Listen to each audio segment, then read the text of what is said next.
Hi, thanks for tuning in to WFRE's Hometown Hero. We have a very special guest with us today. He's a lieutenant, Lieutenant John McKee. How are you? Good, ma'am. Thank you.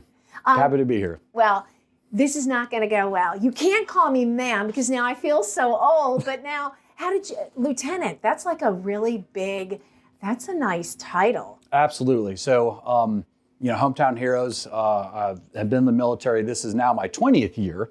And so I just started that. So I got 1 year till I can retire.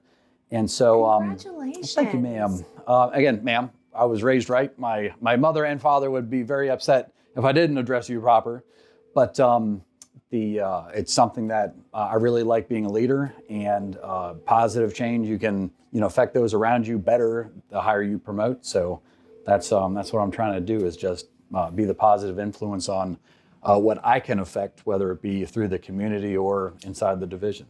And you are watching WFRE's Hometown Heroes, brought to you by Overhead Doors of Frederick. And being a firefighter for 20 years, obviously this was a chosen career for you, but why did you choose it? It's not an easy job, and it's not for anybody who's the faint of heart. No, you are absolutely correct. So I actually was at the Mount, went there, graduated in 2006.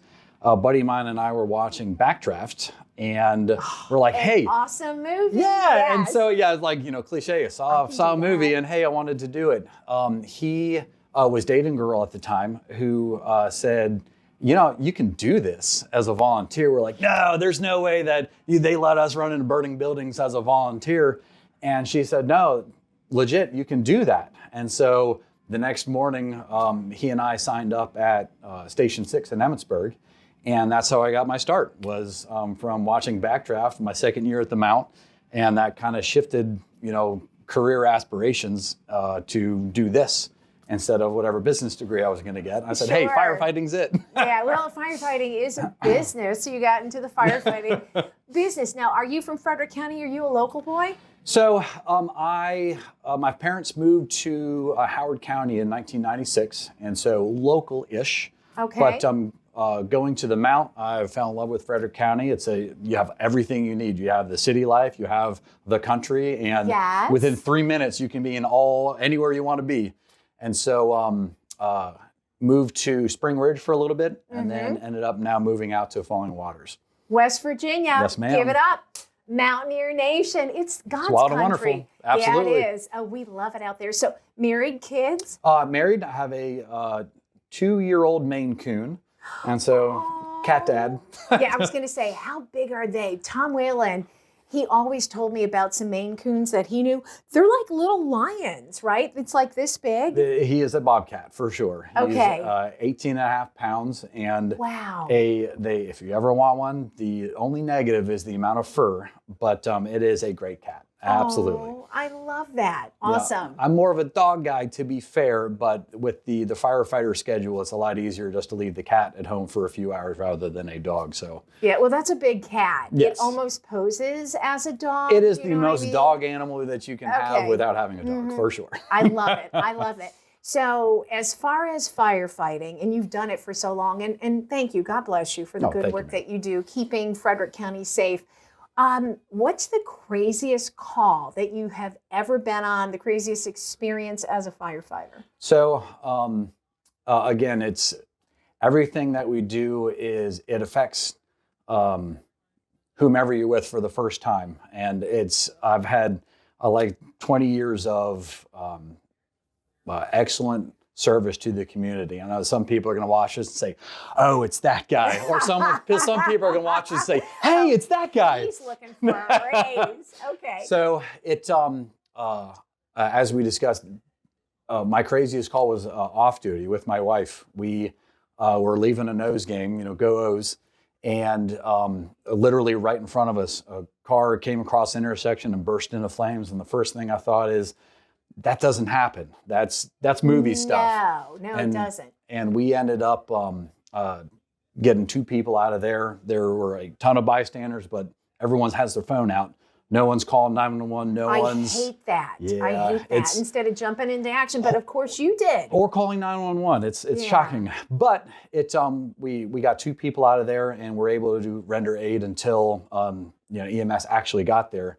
But the craziest part about that is, so whether that was on a Thursday or Friday, I can't remember, but we were at a barbecue for the 4th of July and, another firefighter's house. And they were making fun of me because I burned my hand, and they were like, "Oh, where'd you get that from?" The grill. We harass each other constantly, which is part of the family. But there just happened to be a nurse from Bayview, and I was describing the gentleman, and she said, "Hey, did he have like this kind of tattoo?" I was like, "Yeah, absolutely. How did you know that?"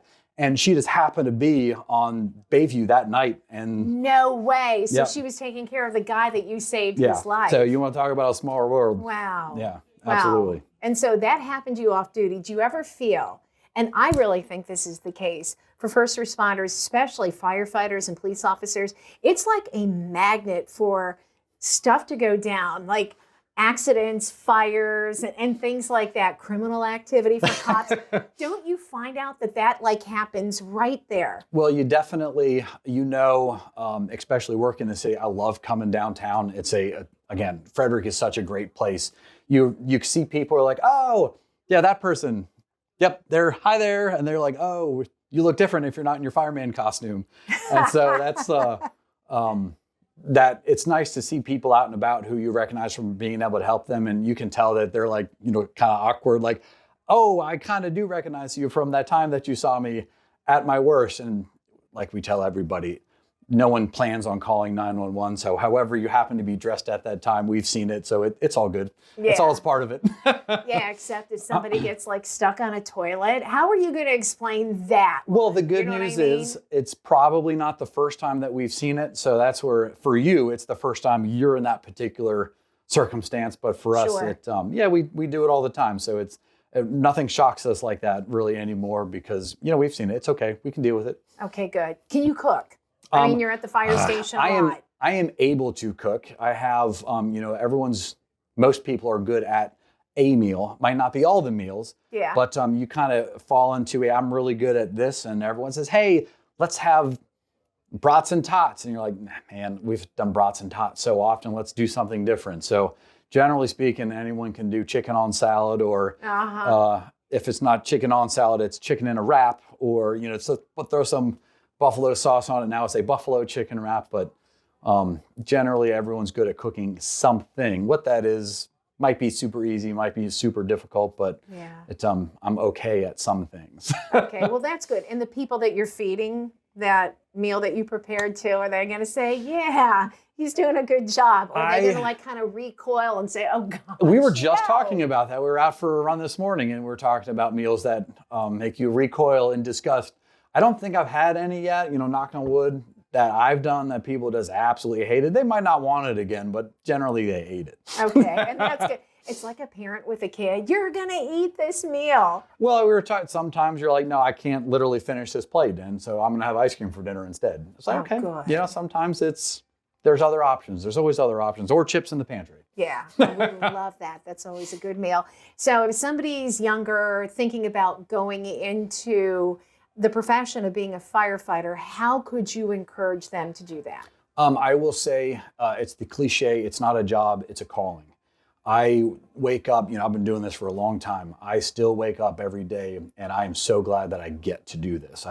Yes, I get paid for it, but I get to do everything, whether it's, us busting each other up at the kitchen table, or, going to help someone. I was off work for 4 months. I blew my Achilles out playing lacrosse with the guys. Oh my gosh. And the whole time I was off, I just couldn't wait to get back to work. And that was 2 years ago now. And I still remember just the burning desire to get back to the station. So that I can safely say it's, if you want to do it, if you got the bug, there's plenty of programs with Gear Up, or in the schools where you can, go to the firehouse as part of your electives. So try it out. Come by, say hi, see what it's like. It's a tough academy to go through, and Frederick County has one of the best academies in the state. And we will give you everything you need to succeed, but you got to take the first step and join up.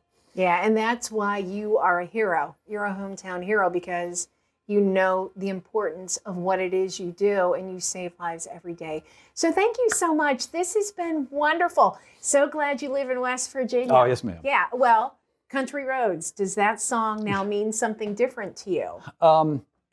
You really got to know all the words now. You out of the Mountain State. You have to say yes. So it's funny you mention that. It's before I moved there. We played it. I coached at a local school, lacrosse, and yeah, we played at the games, and it was like, yeah, you got to know the words. You have got to know all the words. Yes, and living in West Virginia, you will know and love them. Well, again, thank you for coming in, and you've been watching Hometown Heroes on WFRE, brought to you by Overhead Doors of Frederick.